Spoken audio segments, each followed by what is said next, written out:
Good evening, everybody. I'm Kate Eason from the Lytton Phil, and I'd like to welcome you to tonight's talk. The Lytton Phil is really back to normal now, and our events programme is very full with lots of events such as concerts, readings, lectures, and book launches. Check our website to see what's coming up in the near future. Since February last year, we've put on probably 30 or more Zoom talks, and we do intend to continue offering these to a wide audience. It's my great pleasure to introduce Pat Lowery, a long-standing Lytton Phil member, a trustee of the Society, and a city guide of many years' experience. This is her fourth Zoom talk for us, and as ever, on an aspect of her much-loved local history. Please welcome Pat Lowery. Thank you, Pat. Well, good evening, everyone. Welcome to this talk called I Cam Thro Sandgate. You'd probably think this is a rather unusual spelling, but it is a spelling of a local song. If I asked you, what would you consider to be the most popular song, what you would call the Geordie anthem, you'd probably say it was the Blaydon Races. But that wasn't written until 1862 on a summer's afternoon, as it says. Prior to that, there was another song which was very popular. It was called Weel May the Keel Row, and As I Cam Thro Sandgate is the first line of this song. And Sandgate is an area which was mainly it was the keelmen who lived there, and the song itself is all about the keelmen. As I came through Sandgate, I heard a lassie sing, "We'll May the Keel Row." So that's the area that we're actually going to look at. And this is how it looks today.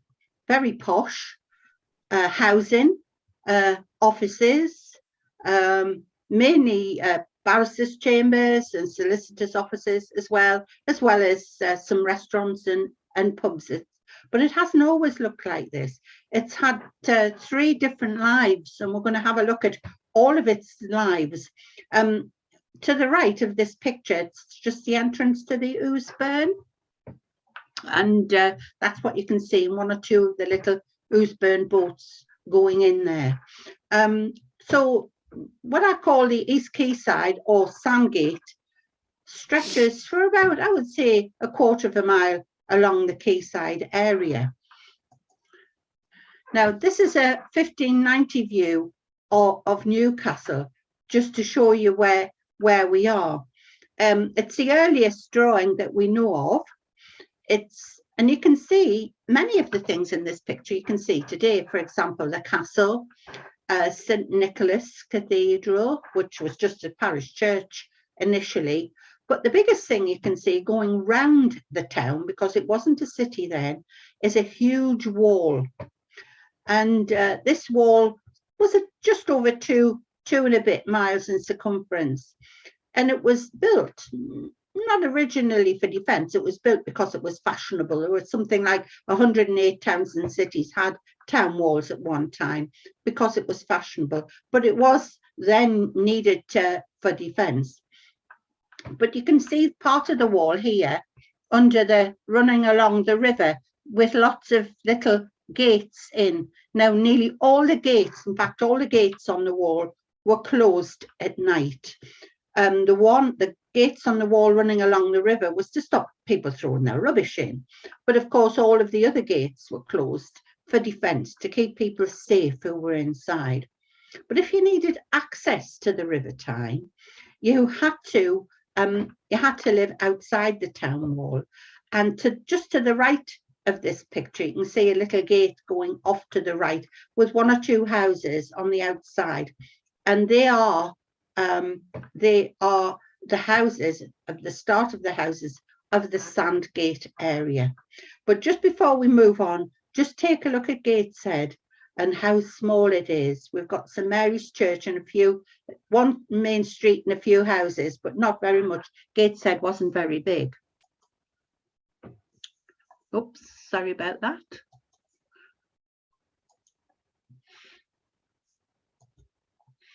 Another view, 1600, of the same view. You can still see the wall going along the quayside. You can still see here the castle. It doesn't look anything like it looks today.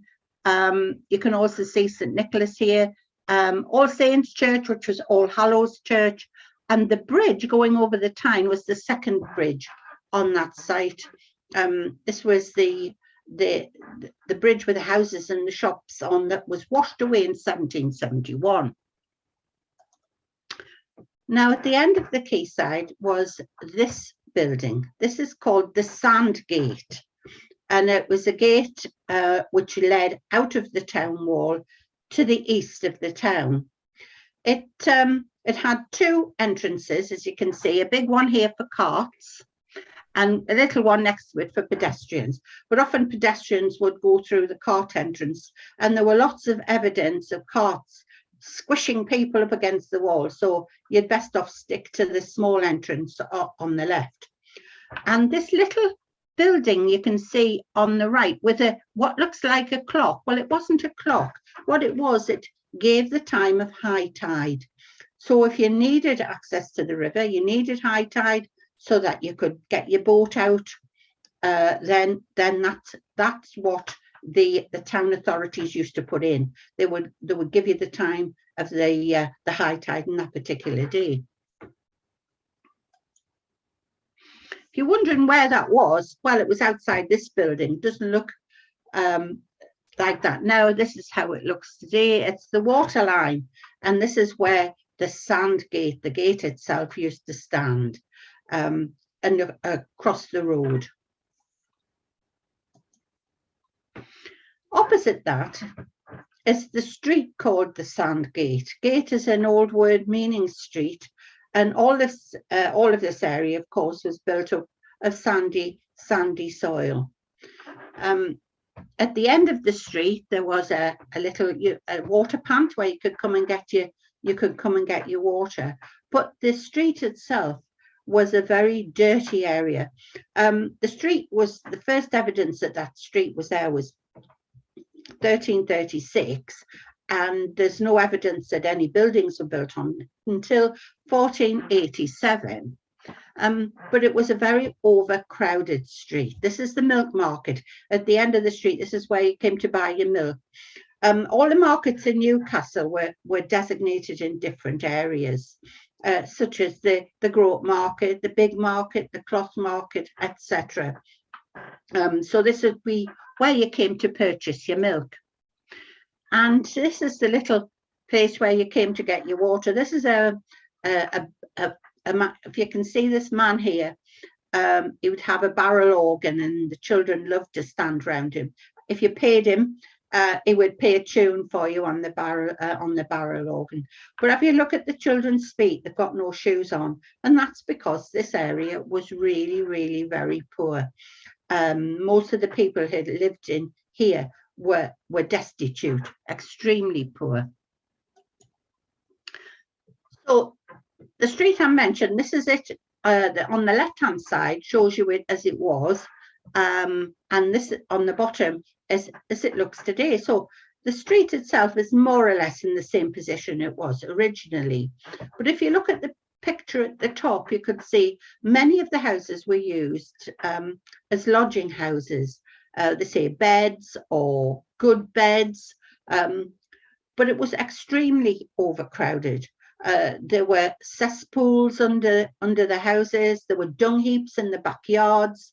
Whole families lived in one room, and it was very smelly and very dirty. In fact, they would pay a farmer to come and shovel all of the dung from the dung heaps onto carts and take them away. And this dung was used on farmers' fields.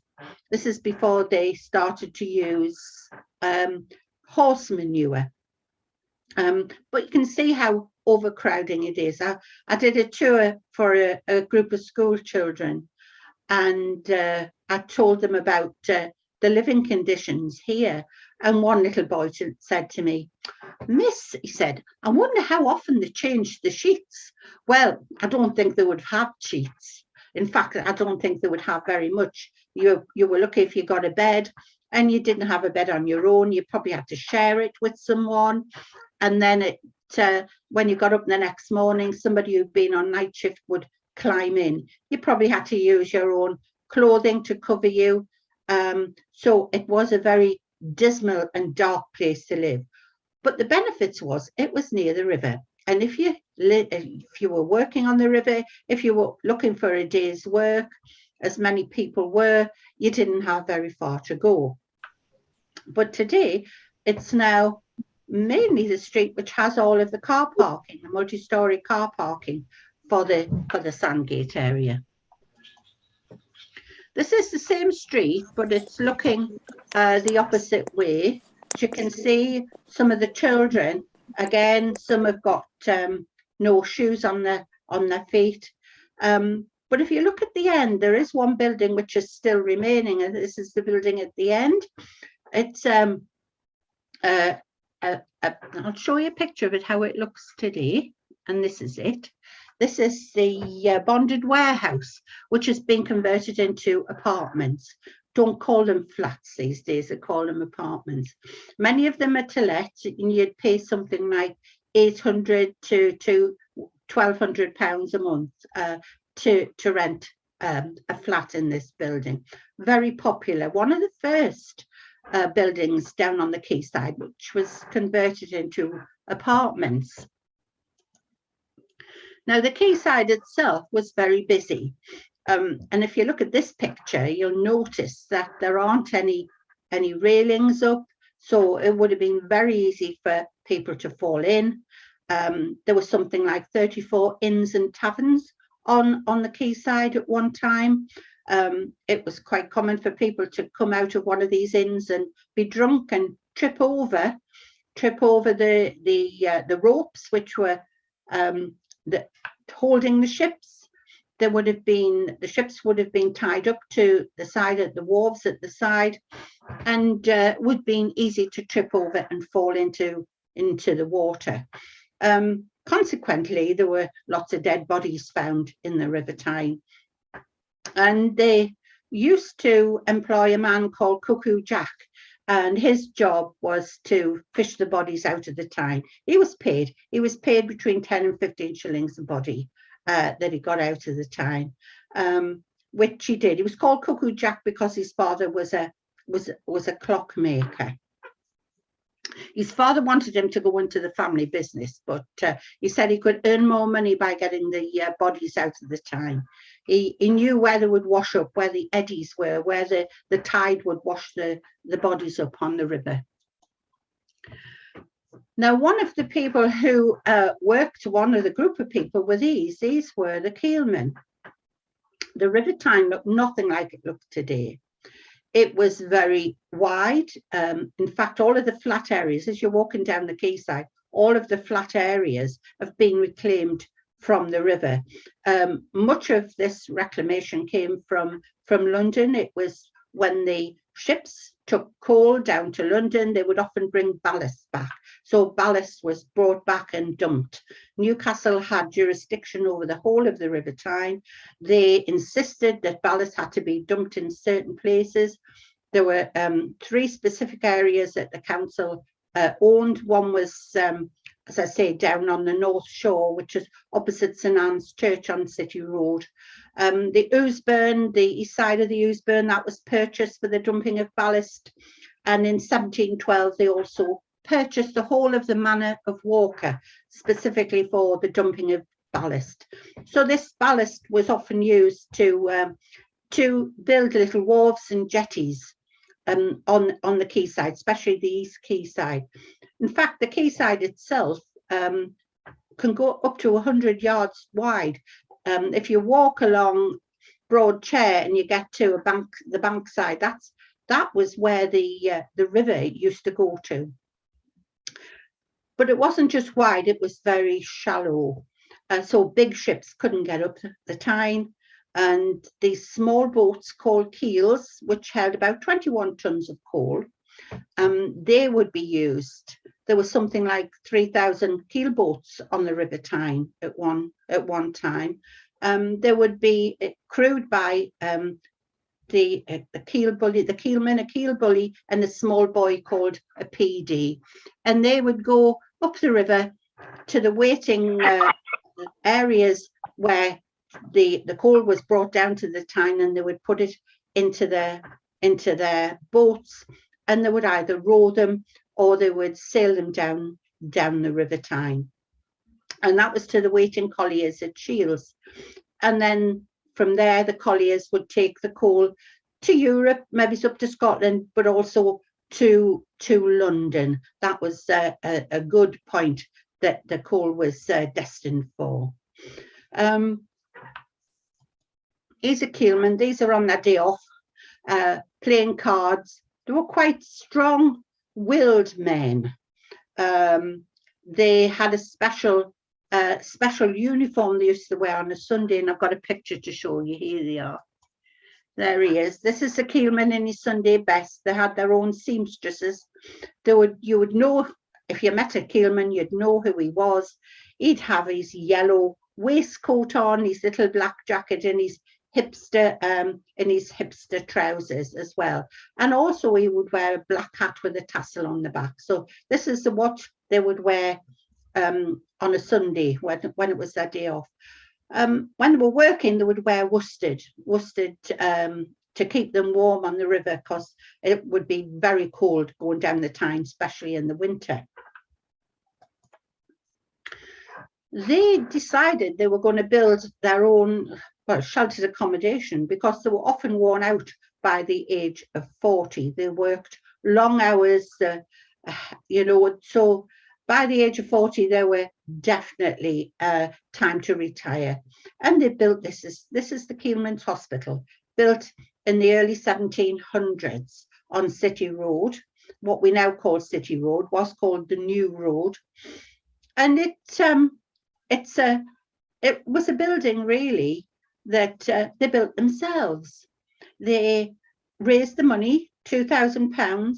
They put a levy on each load of coal going down the Tyne, and they collected it and they built it themselves. So this was the first hospital built for the poor by the poor themselves. And when I say hospital, I don't mean a hospital like the RVI or the Freeman. Hospital, the word hospital comes from the word hospitality. So that's where we get hospital from. So this was, as I say, sheltered accommodation for the worn out keelmen, or especially all their wives could actually stay here too. Now, everything changed in the early 1830s. They decided that Newcastle needed to be a proper port. So the council brought the quay wall out to where it is today, and they built a proper Victorian port in Newcastle with wharves all the way from the Guildhall right the way down to the Ousburn. And you can see in this picture, they built lots of sheds so that ships could get up here.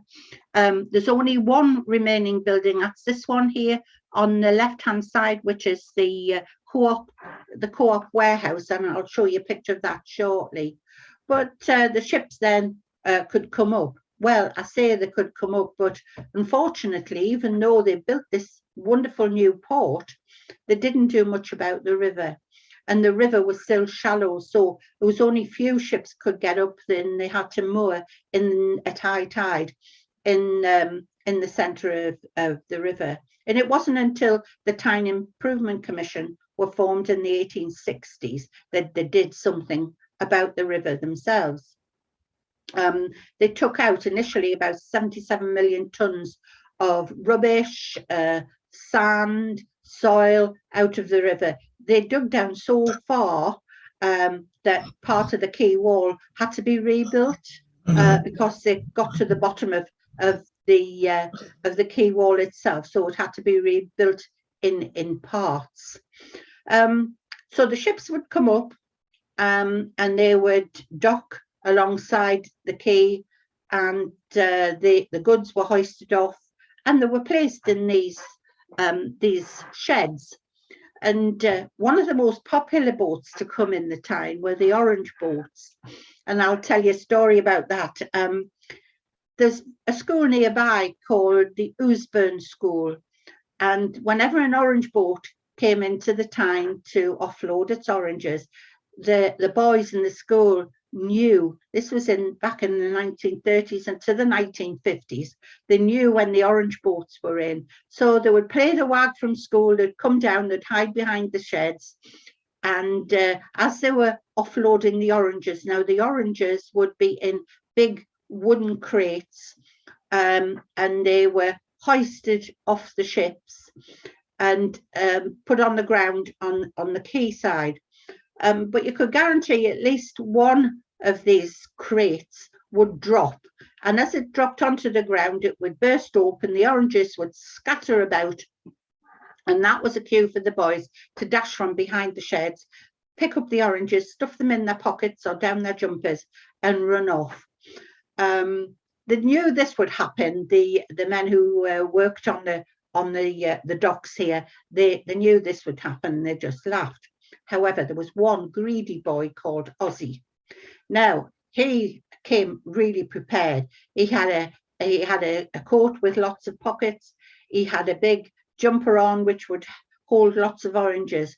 And the day came when he went down to the quay. The oranges were being offloaded. They dropped, scattered, and he stuffed them in his pockets. He stuffed them any place he could and took them home. He lived in Byker. And he thought, oh, now what can I do with them? Because if I take them in the house, my mum will say, where have you been? Have you been stealing? And she would make me take them back. So he decided to put them in the outside cistern in the toilet. So he filled up the outside cistern in his toilet. And the next day when somebody went to use the toilet, there was no water when they tried to flush it. They looked in, it was full of oranges. So as was said in those days, Ozzy was kept in. He wasn't allowed out for a week. And he wasn't allowed to go down to the quayside anymore, especially not to get oranges. This is some of the goods that were offloaded. Obviously, barrels. We don't know what's in these barrels, but they've been offloaded onto the quayside from one of the wharves. Each of the wharves had a different name. From the Guildhall, that was the Aberdeen wharf, and then they were all given different names all the way down to the Ousburn.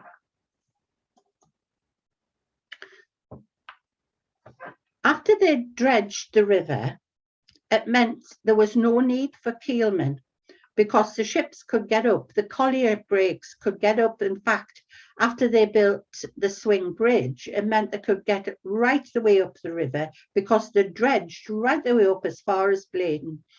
And it meant the ships could go and collect the coal from the staithes up this far up the river. So the keelmen were no longer needed. They moved out of the Sandgate area and the poor Irish moved in. And they started to have a Saturday market, and this is it. This is what's called Paddy's Market. And it was every Saturday morning. People would go to buy clothes, second-hand clothes, along the quayside. In fact, this was still in existence until they started to rebuild the quayside itself. We don't know what happened to it. They just stopped altogether. Some people say to me, oh, we've still got Paddy's Market. They're called charity shops today. But there were other markets. We've got the Sunday morning quayside market. I love this picture. We've got a lady standing, we think she's a suffragette, talking about women's suffrage. But if you look, the audience, they're nearly all men. There is I can see one or two children, but mainly they're men. I can see a lady down with a fancy hat down near the bottom here. But as I say, they're all men. So you probably think, well, where are the women? They're probably at home making the dinner, and they've sent their husbands out. Get out from under me feet, they'll have said. Go on down the quayside while I'm making the dinner. We've still got the Quayside market today. It's not as old as we think. We think it's only been around since the 1880s. It's quite reasonable to have a stall here. You pay by the foot, and that's the width of the frontage. So if you've got a stall which has got two sides to it, you'd need to pay double. So, and you'd pay the council staff who are based in the Guildhall on a Sunday. They would come along and collect the fee. I think that may have changed now, but they used to come along and collect the rent from you on a Sunday morning. It got a bit seedy, I thought. It was mainly sort of clothes, things you would find in any other shop in town. But then it changed. A lot of the stalls, which used to be on the bridge at Jesmond Dean, they came down.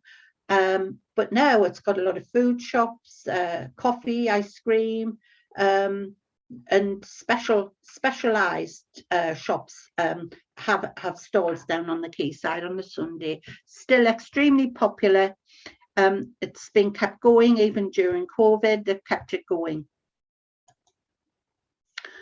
So this is the third regeneration of the East Quayside area as it's known today. They don't call it the Sandgate area now. They call it the East Quayside area. They strengthened the quay. What they did was they heightened it in parts. They lifted it up by 0.5 metre to counteract the effects of global warming.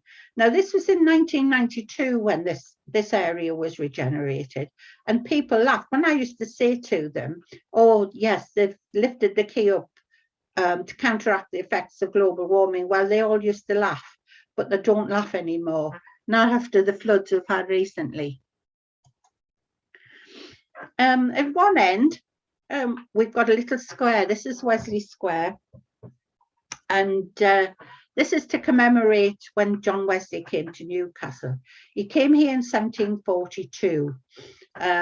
He travelled the world. He came to Newcastle about 50 times in total. But the first time he came, he was absolutely horrified. He was horrified of the language out of the mouths of keelmen's children. And I'll just read you something that he wrote in his journal. This is the 30th of May, 1742. He said, "At 7 in the morning, I walked down to Sandgate, the poorest and most contemptible part of the town, and standing at the end of the street with John Taylor, began to sing the 100th Psalm." Well, people hadn't really been used to outdoor evangelical services, but they liked it because he came back that night, and it was anything up to 1,500 people came out to listen to him preach.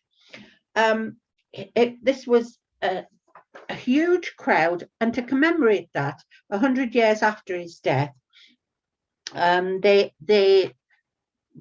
Methodists of Newcastle, they gave money to have this erection put, not at where it is now. It's been in about 3 different places in Newcastle. But when in 1992, when they revitalised the East Quayside, the Sandgate area, they made a little square and they put the obelisk inside. It doesn't have any water. It used to be a water fountain, but it doesn't have any water attached to it now. But it's in a lovely square, and it's used for many other things. At the minute, it's used as a pub, and at Christmas, it has lovely fairy lights. And the summer, they make the quayside seaside here. But even though it changes in many respects, the obelisk still remains here. Now, Wesley, here he is, as I say, came here in 1742. He liked it. He liked Newcastle, despite the language of the children. And he purchased some land outside the town wall on Northumberland Street, what we now know as Northumberland Street. And for £700, he had the orphan house built. This is it. This is the second oldest of the Methodist buildings in the country. Sadly, it's no longer with us. The first one was in Bristol, but he had this one built. It's got nothing to do with orphans. No orphans were here. It was a schoolroom. It was a Methodist chapel. And on the top floor, he had his little office. It was only a tiny little office, which he used when he came here. It was pulled down in the 20th century. It was too small. The chapel was too small. And then they built Brunswick Chapel in its place. So, as I say, it didn't have just office buildings. There was some housing. So this housing, you can see, these flats along the quayside, these were built. These were the first purpose-built apartments or flats along the quayside. And a friend of mine, she purchased one for £80,000, and she was one of the first to move in. And I think they're going now for about 250,000, the 2-bedroom flats. Very nice inside, wonderful views. You're never ever going to be overlooked at the front. They've got steel on the roof, like a curved roof at the back. However, they do have one design flaw, and that's because at the back there's a road running along, and all of the garages for the flats are underneath. But unfortunately, the garages are too small. You can't even get a mini in them. They're so small. So unfortunately, the cars have got to park outside, and the garages are used just for storage. This is called Mariner's Wharf. Other buildings. This is the Pitcher and Piano. This was designed by a man called Simon Hudspeth. He came from Peterlee. His grandfather used to bring him up the River Tyne. He was really impressed when he saw all of the ships being built. And it gave him the idea of building the Pitcher and Piano, because at the back of the pub, it's all beautiful, smooth stone, which represents to him the smoothness of the ships. And at the front, it represents all of the scaffolding that they would have up. It's built on a raft because of this being reclaimed land. All of the buildings here either got deep piles into the ground, or they're built on a raft system. And this one is built on a raft system. It's a bar and restaurant.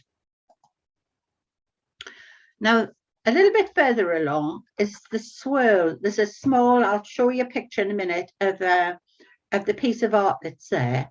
But this is the swirl as it stood. It was a small street running down to the river, and it's built over a culverted burn called the swirl. And until the middle of the 16th century, this is the boundary for Newcastle. After that, it extended itself, but at one time, from about the 13th to the 15th century, this was the boundary of Newcastle. All been pulled down now on this development, and this is what we've got. We've got a road roughly on the site of the swirl, meaning the street, and this is the swirl pavilion, and this was designed by a man called Ralph Fulcher. And if you look inside, you can see on the inside, it's the names of many of the wharves that were along the quayside, such as the Malmo Wharf or the Rotterdam Wharf. And many of these names have been also adopted by the office blocks that have been replaced the old black sheds that were along the quayside at that time. Now, this is the only building that remains. It was a cooperative society building. It was 1897, it was built of reinforced concrete, and that's why it still remained, because it's a very early example of reinforced concrete. The concrete was developed by a Frenchman called Mouchel, but he wasn't the first to invent reinforced concrete. It was a gentleman in Newcastle called Bootle and Wilkinson, and he had his business in Ellison Place. In fact, he built a house for his coachman out of the reinforced concrete. He used colliery engine winding cables for the reinforced bit, but unfortunately he didn't patent it. And so the French got there first. They patented it. It's made to look like Portland stone, the way that it's been painted. And they used to offload the goods for the co-op, and they were all kept in this building. But it's now a hotel. It's the Malmaison. The Malmaison group have several hotels in the country. They tend to use older buildings, which they convert, and it's got a little bit of art on it, as you can see here above the door. This is part of the Artist Blacksmiths Association. Most of the landscaping on the East Quayside and the Sandgate area is hard landscaping. They've used a lot of artist blacksmith work for example, down the Sandgate steps. There is a little bit, a few trees and some greenery, but it's mainly, as I say, hard landscaping. But this beautiful entranceways, it takes away the boxy feel of this building, and I think it's quite attractive. It was designed and made up in Edinburgh by a company called Johnson's, and they made it up in Edinburgh and they brought it down to Newcastle. It took them about 4 days to install. It's got like fronds, and the lights are all made out of work that was done in this blacksmith's forge. Well, we can't mention East Quayside without at least talking about this bridge. The Gateshead Millennium Bridge. It's Gateshead's bridge. It cost £22 million. It was a result of a competition. They asked people to design a bridge for the river, and the bridge was there. They needed a bridge to get people from Newcastle across to the new Baltic Art Gallery. They were converting an old building, and they needed a bridge so that people could walk across from Newcastle, which they did.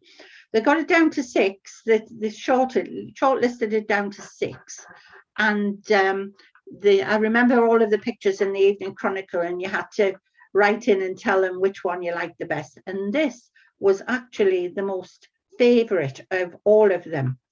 However, the council themselves said they wouldn't have chosen this design if they'd known that they were going to have to put the bollards in the river.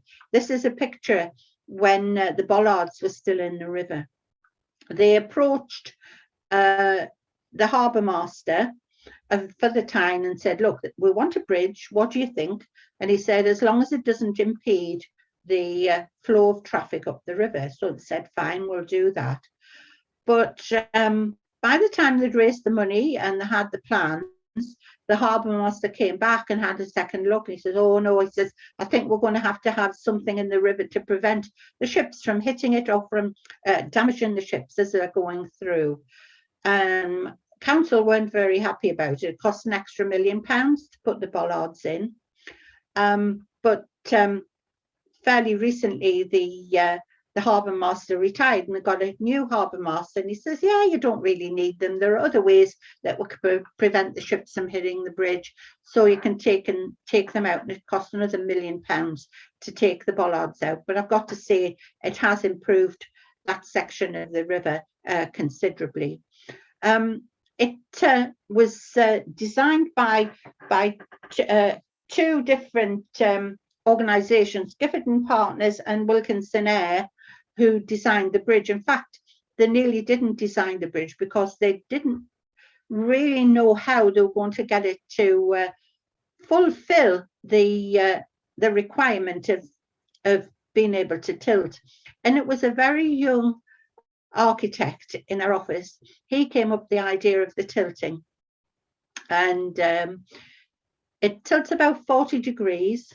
It's on massive rams, and the rams press down on the bottom of the bridge, and the whole thing, and the whole thing tilts. In the summer, the Gateshead Council often tilt it because it's become a tourist attraction in its own right. It's not just for pedestrians, it's for cyclists as well to get across. It's lit up at night. It's lots of different colours. It is a wonderful bridge, and it's won lots of awards. Now, to get into the Sandgate area now, you'd come down these steps. These are the Sandgate steps. All of the blacksmith's work you can see is done here. It was designed and made by Alan Dawson from Workington. He made that and brought it down. And this brings you down. And at the top of the steps, we've got some carvings in the wall. Now, these carvings have been done by a man called Neil Talbot. And there are 3 sets of carvings. These are carvings of some keel boats. And there's also one of a collier brig, just to show you how big a collier was compared to the size of a keel boat. What Neil told us when he was doing it, he said he had a lovely fresh wall to work on to start his carving, and he got his tools and he got himself all ready, and a lady came down the steps behind him and tapped him on the shoulder and said she was going to report him to the police for defacing the wall. But he just laughed. He thought that was really funny, and he's always remembered that. At the bottom, this is another piece of art. There's lots of art on the East Quayside. This is opposite the end of the Millennium Bridge, and this is the Tyne River God. Now, you may have seen the Tyne River God in different guises. We've got him on the side of the Civic Centre. If you go into the Central Library, he's actually up the steps. He's on the wall. He's in the Mining Institute as well, or what's now the Common Room. But this is a very modern interpretation. And if you're wondering what he's doing, well, this isn't how the artist expected you to see him. The artist was from London. His name was Andre Wallace. And he expected to have a flame coming out of his mouth. But they couldn't decide who was going to pay for the gas. AMEC, who were the builders of the whole of the site, said they weren't paying for the gas. The council certainly weren't paying for the gas. So they didn't decide to put a gas pipe in there anyway, which is good, because at the bottom it's a little roundabout, and more than one occasion it's been crashed into by cars. Now, he's got a mate at the top of the Sandgate steps. Here she is. This is a siren, again by Andre Wallace.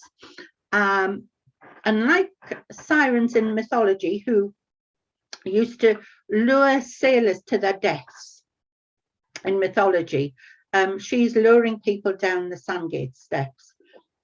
And Andre told us that, he said, he wanted people to put their own interpretation on these pieces of art, on all the art that you see in the East Quayside area. And I was taking a group round one day, and one man said to me, he says, "Oh, I know what's going on here."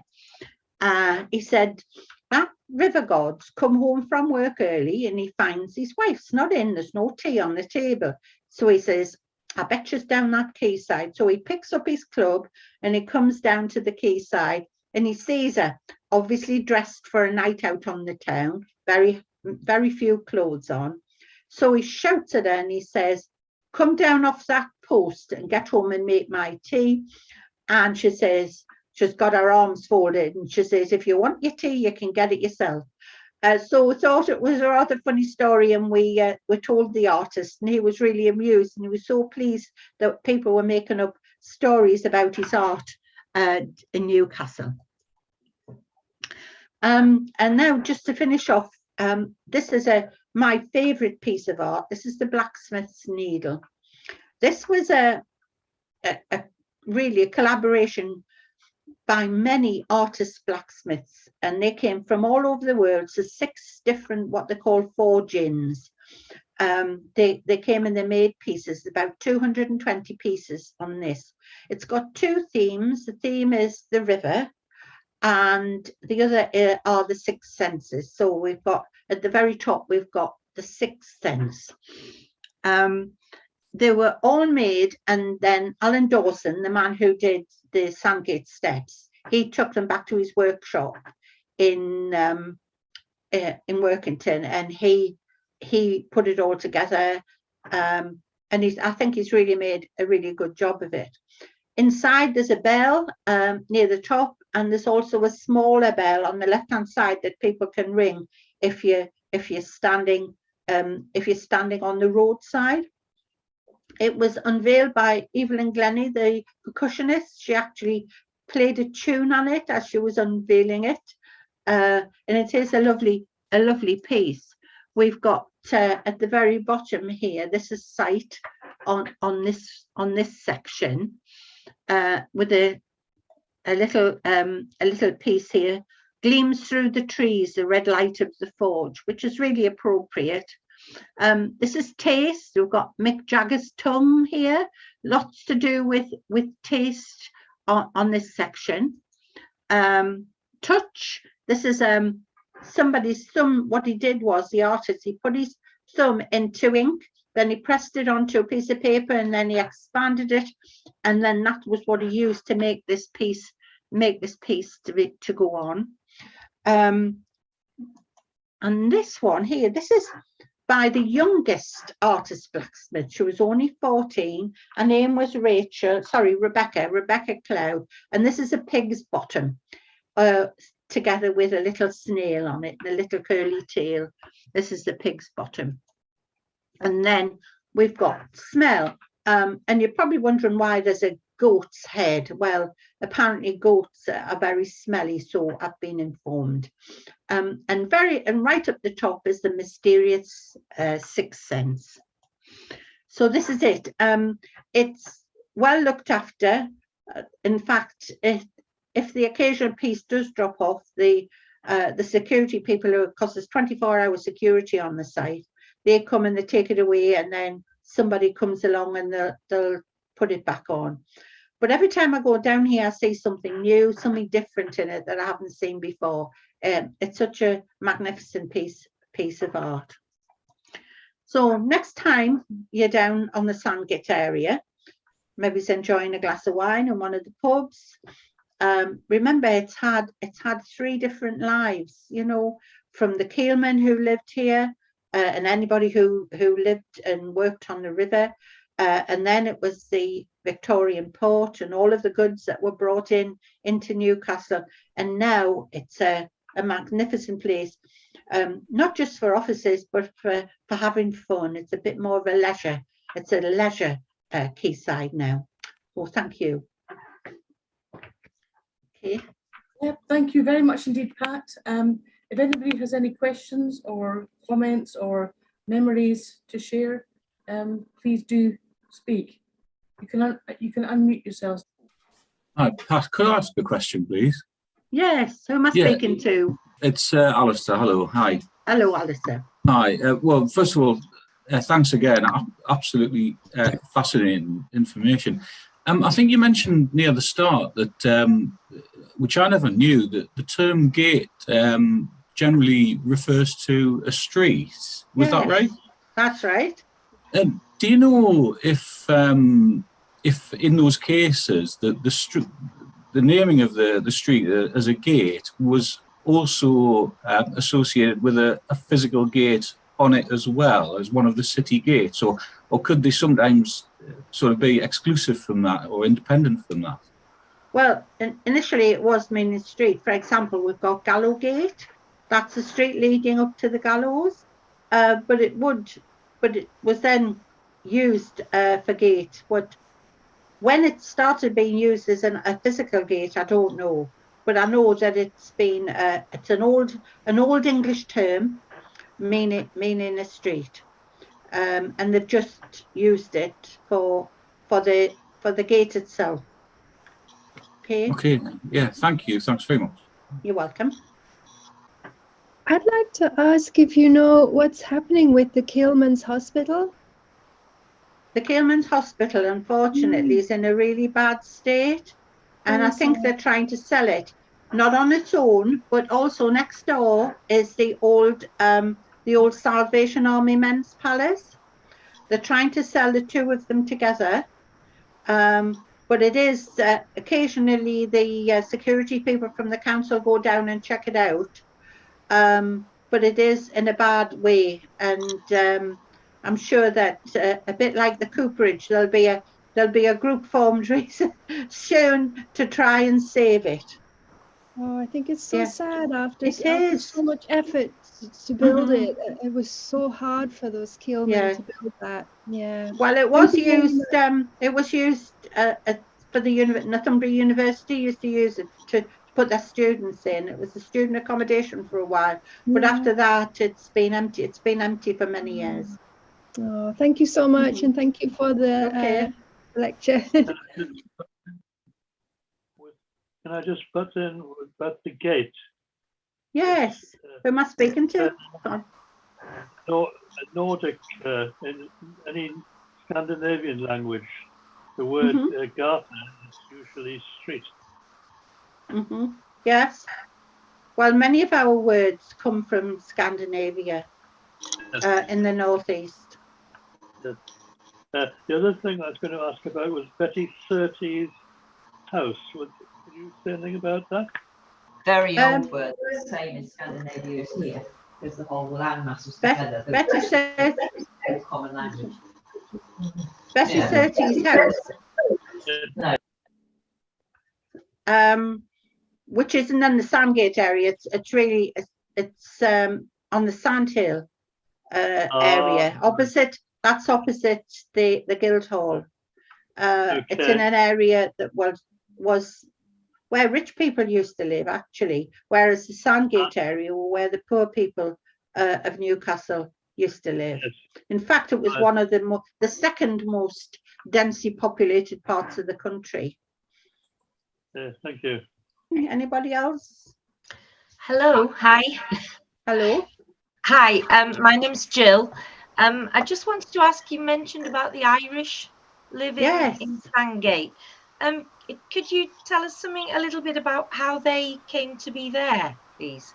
Well, they came not only just to Newcastle, they came to the south side of the river as well, Gateshead, mainly during the times of the potato blight, when many of them went to America, but quite a lot came to Newcastle. We've still got a lot of Irish people living here.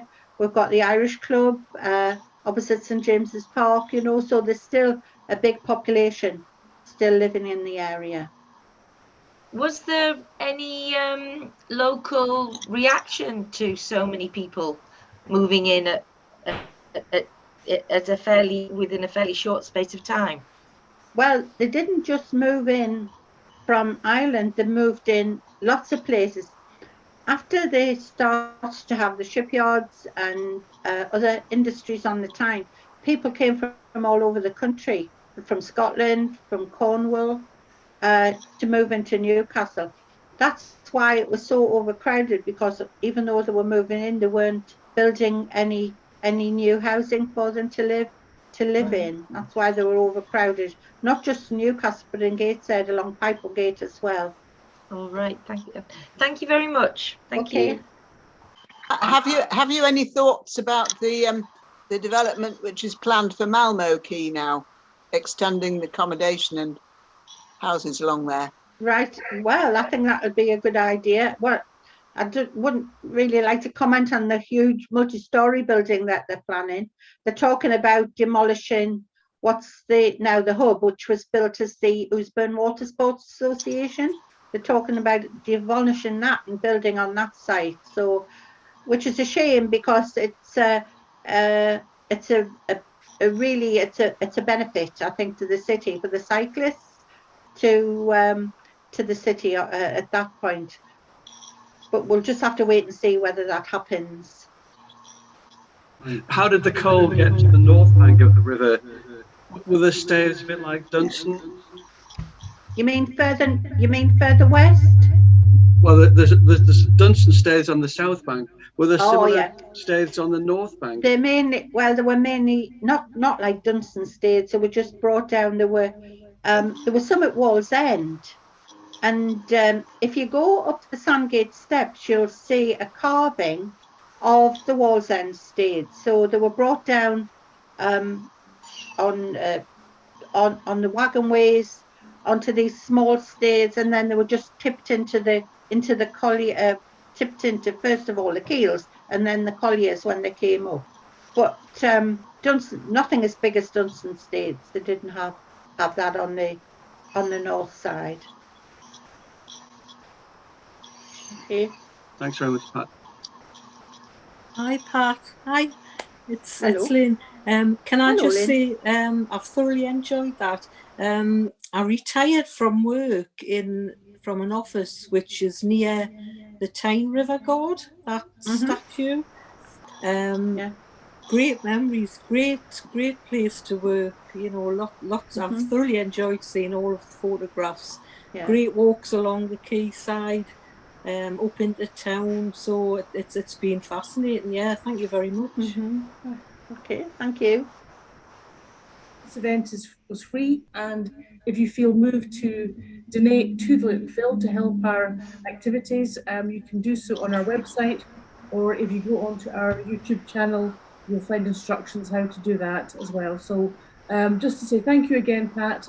Hope to see you on Zoom and in person again very soon, and we'll just say good night. Thank you, everybody. Good night. Thank you. Thank you. Thank you. Thank you. Thank you very much.